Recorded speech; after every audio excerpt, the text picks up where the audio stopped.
Okay, let's unpack this. Our listener is curious about the complexities of history, looking for, deep, clear insight without getting totally overwhelmed. And we've got quite the range today. Sources spanning millennia, really. Yeah, from the military transformation of the Ottoman Empire To the sort of invisible devastation of disease in the Andes. right through to the subtle economic wobbles of the modern world. It's a fascinating collection, and I think it tells a pretty coherent story, actually, about instability. That's our mission, right? To pull out the core insights, how societies face crisis, how power fundamentally shifts. Whether it's through canons or germs, or even just a new way of thinking about things. And maybe most importantly, asking whether progress is really this smooth, straight line we sometimes imagine. Or is it more of a constant negotiation, messy, back and forth? Exactly. So we'll start with the big, dramatic stuff: military power, biological disaster. The visible shocks to the system. Before we dig into let's say, the quieter but maybe more fundamental changes: governance, bureaucracy, economic ideas. The stuff that builds the lasting structures. Or fails to. Right. Let's kick off where gunpowder really changed the game. The transformation of the Ottoman Sultanate under Mehmet II. Mehmet II, the conqueror of Constantinople. He's such a fascinating figure because he represents this really deliberate break, culturally and politically. Oh, completely. He was profoundly different from his father, Murat II. Murat's state, it still had these strong connections to its nomadic tribal roots, didn't it? Yeah, and that's where you see power evolving. It goes from like personal charisma to something more institutional. The early sultans, outsiders often saw them as, what was the phrase, unlettered tribal chieftains. Right. Leading these war bands focused on jihad and, well, booty. It was a different kind of operation. But under Mehmet, that whole vibe changes. It becomes much more rigid, centralized, a measured dynastic policy, as the sources put it. He wasn't just a tribal leader anymore. He was positioning himself as an emperor. And you see that immediately in the symbols. Think about Murat II's simplicity. He still signed his name just right. The old Turkish title. Yeah, and the ceremony around him was minimal. There's that great story from the Hungarian monk, Brother George. Oh yeah, who was shocked that Murat had no special mark to distinguish him, even at his own mother's funeral. Exactly. No fancy clothes, no special horse. That lack of distinction, it was maybe a connection to his military base. It could have been. That kind of simplicity might have been a strategic asset when you're relying on the loyalty of these, tribal Ghazi warriors. But Mehmet II had totally different ambitions. Totally. Contrast that simplicity with Mehmet. He deliberately goes for these grander, heavier titles. Like the Persian Padishah. And crucially, Sultan of Rum. Which is basically saying, I'm the heir to the Roman Empire. The Christian Empire, he was actively dismantling. It's a massive claim. But wait, wouldn't becoming more distant and ceremonial potentially undermine his ability to lead, personally? Murat's simplicity might have kept those tribes loyal. That's a really good point, and it probably did alienate some of that older tribal base. But maybe that was the whole idea, shifting the power base. I think so. By distancing himself, setting up this formal ceremonial monarchy, he was fundamentally changing who the state relied on. Moving away from potentially rebellious chieftains. Towards a more centralized system. That's when you get the high-walled palaces, the formal education for princes, the really regulated access to the sultan himself inside Topkapi Palace. Right, the institutionalization of power. And maybe fear, too. Wasn't there paranoia after Murat was assassinated? Yeah, absolutely. That memory of him being killed by a Serbian envoy definitely fed into this increasing need for distance, security, guards against poison, and intrigue. So the ruler becomes more and more isolated from his subjects. And the move into Topkapi Palace really cemented that. It created this hermetic world, separating the sultan from the people, but also from other potential power centers. And the key institutional shift there is away from those tribal chiefs. Towards the centralized bureaucracy, staffed by slaves, and the Janissary corps, people loyal only to him and the institution. Making the state less Turkish, in a way, and more imperial, borrowing from Byzantine and Persian models. And that centralized power, wrapped in ritual, was then focused with just brutal efficiency on Constantinople. Which brings us to the fall of the city itself. Yeah. Such a turning point, militarily and psychologically, for the whole Mediterranean. The sources really paint a picture of Constantine limit being in an impossible position. He was a soldier, right, desperate to save the city. But his move to unite with the Roman Church, it was purely pragmatic. He needed Western aid. Which didn't exactly win him universal popularity back home. Not at all.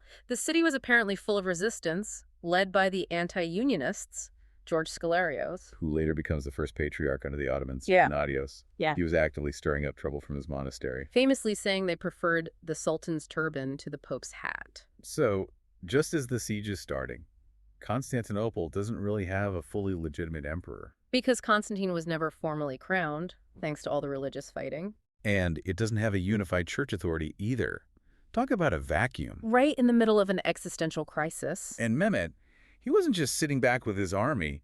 He was using calculated psychological tactics. Encouraging the looting of sacred Greek sites for building materials. Executing people who resisted, letting animals destroy crops to try and draw Constantine out. Creating pressure, demoralization, but the decisive factor, it seems, was technological and tactical, wasn't it? Yeah, earlier sieges had kind of spread the attacks around. Mehmet focused everything. Right on the weakest point, the St. Hermanus Gate. And the accounts of the bombardment. They're just incredible. That great cannon firing massive stone balls. Day and night, the sources say. Just relentlessly pounding that section of the Theodosian walls until it crumbled. The sheer concentration of firepower, backed by the Ottoman state's resources, it just overwhelmed the defenses. And the capture instantly signaled this permanent power shift in the Mediterranean. The threat to Christian Europe was suddenly very real. And Mehmet didn't stop there, did he? His ambition looked westward. Believing the Red Apple, the seat of world empire, had moved from Constantinople to Rome. Roma becomes the battle cry, apparently, driving attacks on Genoese colonies, Greek islands, even landing troops in Italy. A swift, decisive military event, gunpowder changing the map. But then you have this equally transformative event happening across the globe, driven by something invisible. Yeah, the biological catastrophe in the Inca Empire, Tawantinsuyu. It's a perfect contrast. Constantinople falls to technology and organization. While Tawantinsuyu's vulnerability was biological, and ironically, it was the empire's own efficiency that doomed it. How so? Those amazing roads, the constant movement of people, they were perfect pathways for the smallpox virus. Spreading like ink spreading through tissue paper, as one source vividly puts it, often way ahead of the actual Spanish conquistadors. And the death toll was just catastrophic because the populations there were virgin soil. They had zero immunity. Could you explain that term a bit more? Sure. Virgin soil just means a population that's never encountered a specific disease before. Smallpox probably jumped to humans from camels or cows or horses in the Old World. Animals they didn't have in the Americas. Exactly. So over millennia, Old World populations built up some resistance. It became often a childhood disease. But in the Americas, where those animals and thus the virus weren't present, It was completely new and devastating. the sources talk about infinite thousands dying, maybe having the population in just 3 years or so. That kind of trauma, it just rips apart the social fabric, the political bonds. Yeah. You saw something similar in Europe with the Black Death, right? Definitely. Contributing to chaos, unrest, things like the Jacquerie in France or the Peasants' Revolt in England, breakdown of order. And for the Inca, the immediate political consequence was disastrous, The epidemic killed the Sapa Inca himself, Huayna Capac, and his whole court. creating this sudden power vacuum, which then triggered a brutal civil war between his two sons, Atahualpa and Huáscar. How did that civil war really change things for when Pizarro showed up? The empire was already fighting itself, but was the damage deeper? Oh, it was structurally devastating. The war dragged on for years, used up vital resources, damaged infrastructure. Armies were mobilized, atrocities committed. Sowing distrust, fragmentation. So when Pizarro arrives, he's not facing this unified, powerful empire at its peak, He's facing Atahualpa, who had just won the civil war against Huáscar. but was exhausted. His resources were depleted. His political support was shaky. Regional loyalties were fractured. So the biological disaster plus the political infighting. Left the empire incredibly vulnerable. A tiny group of invaders could exploit the chaos. Two completely different ways complex systems collapse. One by concentrated force, the other by an invisible disease amplified by internal conflict. Okay, so moving from the collapse of empires to how they're actually built and run. Let's look at the Mexica state, the Aztecs. Specifically, their really interesting dual governance system in Tenochtitlan. Right. Tenochtitlan itself was physically divided. 4 segments around the big ceremonial center, Coatepec. But the political setup was the really clever part, this split leadership. Designed to balance maybe external ambition with internal stability. You have the Tlatoani, the speaker. He was the face of the empire, handled diplomacy, led the armies. The external guy, The charismatic leader, yeah. But then you had the Quetzalcoatl, the female serpent. who handled all the internal stuff, administration, courts, land, schools. Pretty much. He was like the chief administrator, the supreme judge. He controlled the actual machinery of the state. So the Tlatoani had the symbols and the prestige. But the Quetzalcoatl had the structural power, the institutional control, keeping things running day to day. And the best example of how important that internal role was is Tlaquiel. He was the brain behind the Triple Alliance's huge expansion. An incredible figure. But wait, the sources say he was offered the big job, the Tlatoani role, twice, and turned it down. Yeah. Why would someone do that? Choose the less visible, less prestigious position. Well, maybe he understood that real, lasting power wasn't in the spotlight. It was in controlling the institutions, the ideology. Ruling from behind the scenes. He preferred being the Xuacotl. Yeah. And he effectively ran things for 50 years that way. 50 years. That's amazing staying power. By controlling the treasury, the courts, the education system, he could steer the ship without the risks and burdens of being the public face. He wasn't just managing things. He completely re-engineered Mexican society, didn't he? Including that detail about burning enemies' historical records, their codices. That's not just winning a war, that's rewriting history. Controlling the narrative. Exactly. He created this unifying story that justified Mexican dominance, defined who they were, why they deserved to rule. It was ideological warfare, too. Tlaquepaque really shows that the deep structure of a state is often built by the internal manager, the bureaucrat, not necessarily the king on the throne. Which brings us nicely to how these political structures hold up or fall apart, these cycles of collapse and renewal that you see throughout history. The most famous example probably being that Chinese saying, "The empire long united must divide. Long divided must unite." Yeah. Yeah. That cyclical view is baked into their historical understanding. Thinking about dynasties like the Han or the Jin, this idea that centralization eventually strains and breaks, leading to fragmentation, which then forces a kind of reunification. In Europe, that cycle often involved more explosive social change, like the French Revolution. Those peasant uprisings in 1789, they started out kind of huge and messy, right? No central coordination at first. This is a widespread epidemic of peasant unrest. But then something shifted. The Grande Peur, the Great Fear in the summer of '89. This mass psychological panic, fueled by rumors of aristocratic plots, bandits, it mobilized the peasantry across the country. And they didn't just attack the lords, they went for the paperwork. Exactly. They stormed the chateaus and, crucially, burned the terriers, the legal documents that actually laid out all their feudal obligations. So it wasn't just random violence, it was targeted destruction of the legal system underpinning feudalism. Precisely. And within just 3 weeks, the whole legal basis of rural feudalism was basically in tatters, even though formal abolition took until 1793. It shows how fast a system people thought was permanent can just crumble when mass action hits its legal foundations, driven by fear and a sudden opportunity. Now, jump forward almost 2 centuries after World War II. You see a different kind of restructuring, not driven by chaos, but by a calculated consensus among the elite. The experience of fighting fascism, which required massive state intervention in the economy. Kind of pushed the political logic towards the left, didn't And a it? consensus emerged among Western leaders, people like Avril Harriman in the U.S., Jean Monnet in Europe. They'd lived through the chaos of the Depression, the instability between the wars. They fundamentally believed that unchecked capitalism was dangerous. Self-destructive, even. So the idea was that the economy needed systematic government control, management, the mixed economy. Not necessarily out of socialist ideology for all of them. No, more as a way to save private enterprise from itself. To prevent another collapse that could lead to fascism or communism, it was about stability. So state planning became seen as a necessary tool for stability, a way to manage capitalism's inherent volatility. And that idea of calculated institutional power brings us right back to Machiavelli, his principles, and how they still echo today. Machiavelli was brutally honest about political change, wasn't he? Absolutely. He said introducing a new order of things is incredibly hard and dangerous for the innovator. Why? because the odds are stacked against you. Totally asymmetric. You've got powerful enemies, everyone who benefited from the old system fighting you tooth and nail. And your potential supporters, they're lukewarm. They might benefit from the new system, but they're skeptical, maybe scared. Their support is weak, easily lost. Which leads directly to his most controversial point. The need for the ruler to understand power beyond simple morality. The necessity of self-interest, yeah. A prince has to know how to do wrong and to make use of it or not, according to necessity. It's not about being good, it's about being effective, maintaining the state. Utility over virtue. And for a modern example of that kind of calculated power play, you just have to look at Robert Moses in New York. The master builder.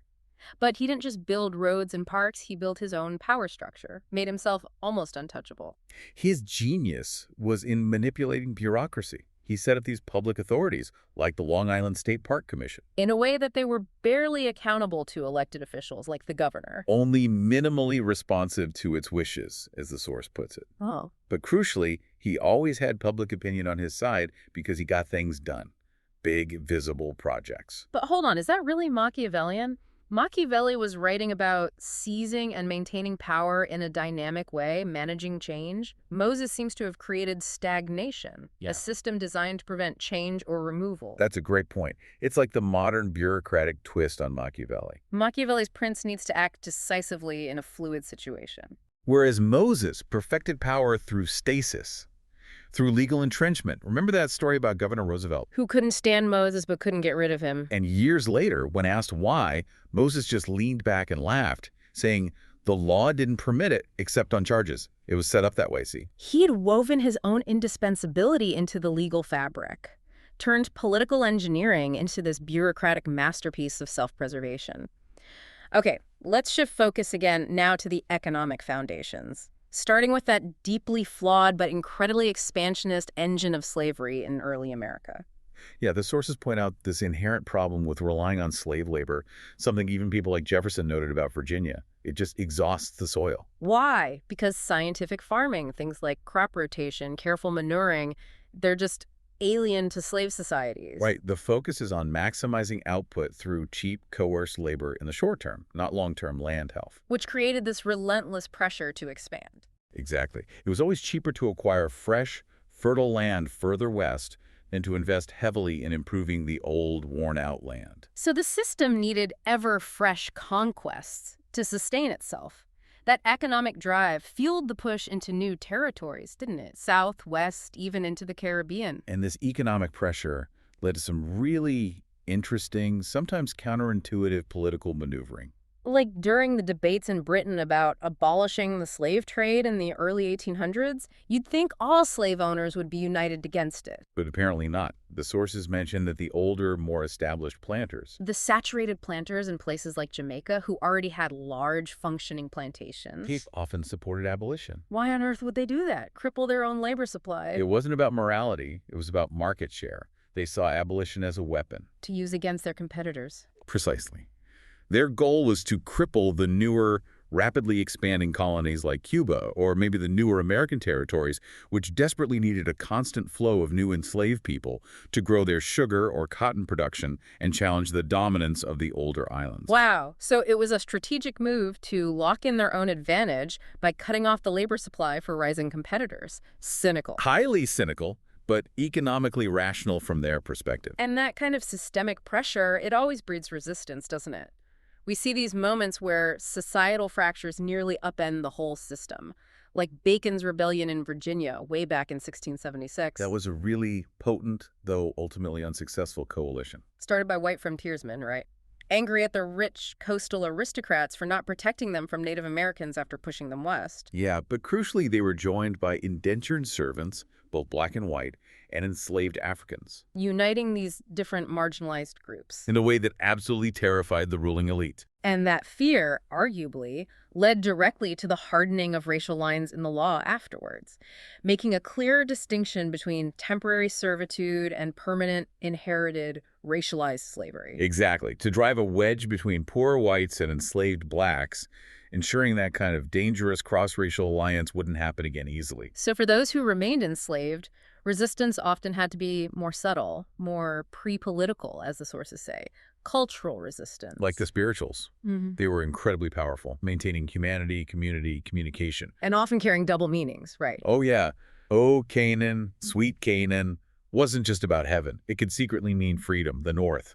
A coded language of hope and defiance within a system they couldn't openly challenge politically. But then, much later, you get a major attempt to bridge those racial divides for explicit political and economic goals, the populist movement in the late 19th century South. That's a fascinating period. C. Vin Woodward, the historian, said that never before or since have the two races in the South come so close together in a political sense. The populists, the People's Party, they were fueled by just crushing economic hardship, weren't they? Debt, falling crop prices, exploitation by railroads, banks. Their platform was radical for the time. Public ownership of railroads, a more flexible currency, ending predatory lending. And to get the numbers they needed, especially in the South, they actively courted the black vote.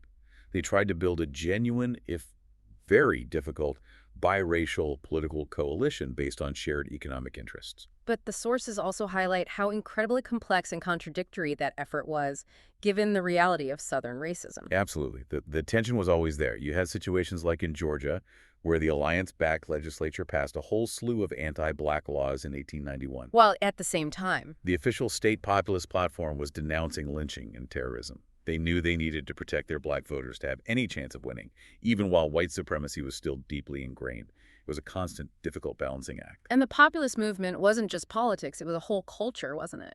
Oh, completely. They built this vast counterculture. They rewrote history, economics, law from their perspective through their own newspapers, pamphlets, books. And that lecture circuit. The Alliance Lecture Bureau had something like 35,000 lectures. Yeah, spreading the message across the country. They had their own songs like The Farmer is the Man, their own publishing houses that survived attempts to burn them down. It was a massive effort to create an alternative vision of society based on cooperation rather than just competition. That challenge to the established economic order, it leads us to a more, maybe abstract, but crucial analysis of economic instability. Keynesian theory in the 20th century. Right. Keynes' big contribution was challenging that classical idea that the economy just automatically fixes itself to reach full employment. He came up with the paradox of plenty. Yeah. The idea that the system can actually find a stable equilibrium, a balancing point, even when lots of people are still unemployed, simply because there isn't enough effective demand. Meaning people just aren't buying enough stuff? Exactly. If overall spending is too low, businesses have no reason to hire more people or produce more goods, even if they could. The lack of demand stops the recovery before everyone has a job. And Keynes thought this problem gets worse the richer a society is. Yeah, he argued the richer the community, the wider the gap between what it could produce and what it is producing. Because wealthy people save more. Right. So rich societies need much ampler opportunities for investment, whether that's government projects or new private ventures, to soak up all those savings and put them back into circulation to keep employment high. If investment dries up, the whole system can stall. He also took aim at that common idea that cutting wages is the way to fix unemployment during a slump. He strongly argued against that. While cutting one worker's wage might seem logical for one company, if everyone's wages get cut across the board. Then nobody has any money to buy anything. Aggregate demand collapses. Precisely. It becomes self-defeating. A small wage cut might not be enough to boost hiring, but a really big cut could just shatter confidence, as he put it. Leading to hoarding, even less spending, making the depression worse. A deflationary spiral. So his conclusion was that the economy isn't inherently self-correcting through wage cuts. You need some kind of external management, usually from the government, to manage demand and prevent these chronic periods of high unemployment and instability. Okay, we've looked at modern empires, modern economies. Let's zoom way, way out now to the deep history of our own species, Homo sapiens. What actually makes us different? And was our political journey always heading towards where we are now? Well, the standard view often focuses on, small physical changes, slightly smaller faces, rounder skulls to define modern humans. The hardware, so to speak. Yeah. But these sources suggest the really profound difference between us and archaic humans like Neanderthals isn't minor anatomical tweaks. It's more like a software revolution. A change in our thinking, our capabilities. Our unique capacity to innovate, to think abstractly, and maybe most importantly, to transmit complex information and culture effectively across generations and between groups. That cognitive leap is what really set us apart, allowed us to adapt and, well, outlast other human species. That seems to be the argument. It gave us incredible flexibility socially and politically. We see shared tool traditions, like in the Middle Paleolithic, between Neanderthals and early modern humans. But if you look really closely at sites in Africa, older than, say, 70,000 years ago, Yeah. you start seeing subtle but significant differences in behavior. Like what? Modern humans trading materials over much longer distances, evidence of more specialized hunting, more sophisticated bone tools, things that suggest better organization, communication, planning. A capacity for collective learning and problem solving that was maybe qualitatively different. Exactly. And this software revolution, this cognitive flexibility, it allowed early human societies to do something radical, politically speaking. Which challenges that old, simple story, right? Yeah. The myth of linear progress from primitive bands straight to centralized states. It completely challenges it. The traditional assumption was you get agriculture, you get surplus, population grows, and boom, hierarchy, kings, bureaucracy are inevitable. But the evidence suggests it wasn't like that at all. No. For thousands of years after agriculture emerged, many human societies seem to have been incredibly politically flexible. They didn't just get stuck in one mode. They could change their political systems deliberately. It seems so. They retained the ability to dismantle their own political structures or reinvent them, especially if they became too oppressive or didn't suit the circumstances. You mean they actively chose different ways to govern themselves? Yes. Think about some of the indigenous groups in North America, for example. There's evidence of seasonal shifts in governance. Seasonal politics, how would that work? Well, maybe during the summer, when resources were abundant, the group might be highly egalitarian, decentralized. Lots of sharing, minimal formal leadership. But then comes winter. Resources are scarce, maybe there's more tension. The same group might then adopt a more hierarchical structure for that period, maybe with temporary leaders, maybe even systems of debt or obligation to manage the stress. And then switch back again in the summer. Potentially. That's a startling idea, isn't it? It really is. It implies that hierarchy and inequality weren't just these unavoidable results of having more people or farming. There were maybe conscious choices or temporary compromises, adopted and discarded as needed. It suggests early humans were actively debating, managing, experimenting with their social arrangements. A real political sophistication we don't usually credit them with. Right. They weren't just passively swept along towards the state. They explored different possibilities. Centralized states weren't the inevitable endpoint. They were just one option among many that some societies eventually chose or got stuck with. This political freedom, this ability to reject kings and fixed hierarchies for centuries after farming began, that's a powerful counter-narrative. It suggests the true story of humanity is one of way more social and political innovation and variety than we usually think, not just a march towards one goal. But even with this cognitive flexibility, geography still mattered hugely, right? Some places just offered a head start, like the Fertile Crescent. Absolutely. The Fertile Crescent had incredible luck, environmentally speaking. Its climate. Yeah, that Mediterranean climate, mild, wet winters, long, hot, dry summers. It naturally favored the wild ancestors of really useful plants. Annuals, right. Cereals like wheat and barley, pulses like lentils and peas. Plants that grow quickly, produce lots of edible seeds, and critically can be stored easily through the dry season. That's the foundation for feeding dense, settled populations. So that domesticated package gave them a massive advantage. And it spread relatively easily outwards from there, east and west, along similar latitudes. And then other innovations followed the wheel, writing, metallurgy, often originating or spreading from that same core area. Compare that early success with, say, the Pontic-Caspian steppes north of the Black Sea. A totally different environment. Vast grasslands. Before about 5000 BCE, the evidence suggests human foragers there were largely stuck in the river valleys. Why? What were they eating? Fish, deer, wild cattle like aurochs. But the huge grassy plateaus, most of the landscape, were largely empty of settled humans. Forbidding, the source says. Why? Forbidding. Not enough resources. Resources were probably too spread out. Water was scarce away from the rivers. They hunted wild horses, but probably mostly ambushed them near water sources. You couldn't really farm the steppes effectively back then. So the only way to really exploit that vast grassland environment wasn't farming. It was mobility. It required a different technological and social leap. Domesticating the horse, learning to ride, developing pastoralism, that's what finally unlocked the potential of the steppes. So even with our fancy human software, progress isn't guaranteed. It's constrained by the local environment, and it often needs another specific breakthrough, a cannon, a horse, maybe a new economic idea to overcome those limits. Hashtag outro. Wow, we've covered a lot of ground. From the high ceremony of the Ottoman Sultan. To the, well, the low cunning of Robert Moses's bureaucratic walls. From the invisible threat of smallpox in the Andes. To the very visible shattering of feudalism in the French countryside during the Great Fear. I think the synthesis here is pretty clear, isn't it? Yeah, that the structures we often think of as the most solid empires, economic systems, even how we organize ourselves socially, they're all actually subject to really radical, nonlinear change. Power shifts when the rules of the game fundamentally change. Whether that change comes from a new weapon, like Mehmet's cannons, or a virus, or a cultural challenge like the populists mounted, or even just a new understanding of economic instability, like Keynes offered. And across all these stories, you see this constant tension, don't you?